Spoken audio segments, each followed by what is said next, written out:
শৰত অহাৰ লগে লগে উন্মনা হৈ পৰে মাজুলী আৰু শৰত অহাৰ লগে লগে দেশী বিদেশীৰ পৰ্যটকৰ ভিৰ হয় মাজুলীত সত্ৰত আৰু যিহেতু শৰতৰ আগমন শৰত অহাৰ লগে লগে মাজুলীলৈ নামি আহে ৰাস মহোৎসৱৰ আগে আগে প্ৰতিগৰাকী মুখা শিল্পীয়ে ব্যস্ত হৈ পৰে মুখা শিল্পত মই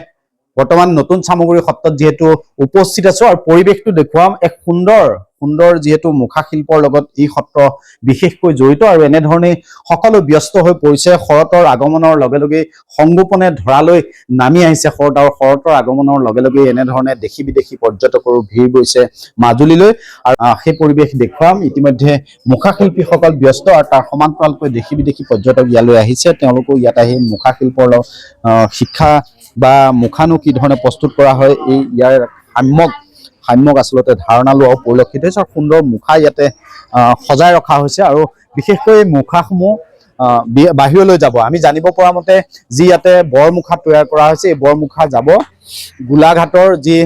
আঠখেলীয়া নামঘৰ আছে সেই আঠখেলীয়া নামঘৰলৈ এই মুখাসমূহ লৈ যোৱা হ'ব আৰু সুন্দৰকৈ সজাইছে মই দেখুৱাইছো সুন্দৰকৈ ইতিমধ্যে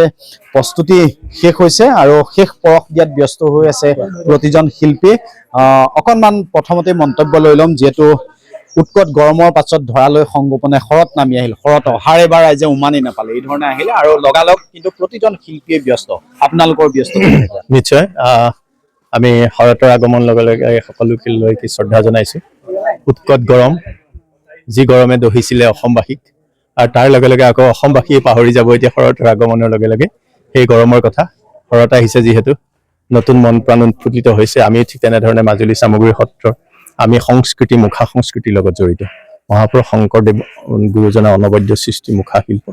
আৰু মুখা শিল্পৰ লগত আমি বিশেষভাৱে জড়িত হৈ আছো আমাৰ গুৰু পদ্মশ্ৰী হেমচন্দ্ৰ গোস্বামী দেৱৰ নেতৃত্বত আমি বহুজন ছাত্ৰই কৰি আছো মুখা শিল্প আৰু শৰৎ বুলি কোৱাৰ লগে লগে আমাৰ ৰাসৰ যি মাদকতা সেই শৰতৰ লগে লগে শৰতৰ পূৰ্ণিমাৰ তিথিত আমাৰ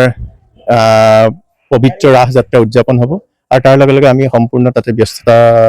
সম্পূৰ্ণৰূপে আমি আহি পৰিছে আমাৰ মাজুলীবাসী উৎফুল্লিত হৈছে আৰু সকলোকে আমি শ্ৰদ্ধা জনাইছো শৰতৰ আগমনৰ লগে লগে সকলো আহক আৰু ৰাসত আহিব সকলোৱে চাবহি মাজুলীৰ ৰাস আৰু সকলোকে আমি পুনৰবাৰ শুভেচ্ছা জনাইছো হয়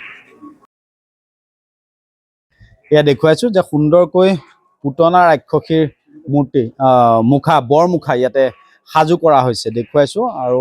সুন্দৰ পৰিৱেশৰ মাজত শেষ পৰশ দিয়াত ব্যস্ত হৈ আছে শিল্পীসকল মই দেখুৱাইছো যে এটি মুখালৈ শৰতৰ সময়ত ব্যস্ত হৈ আছে প্ৰভু হেমচন্দ্ৰ গোস্বামী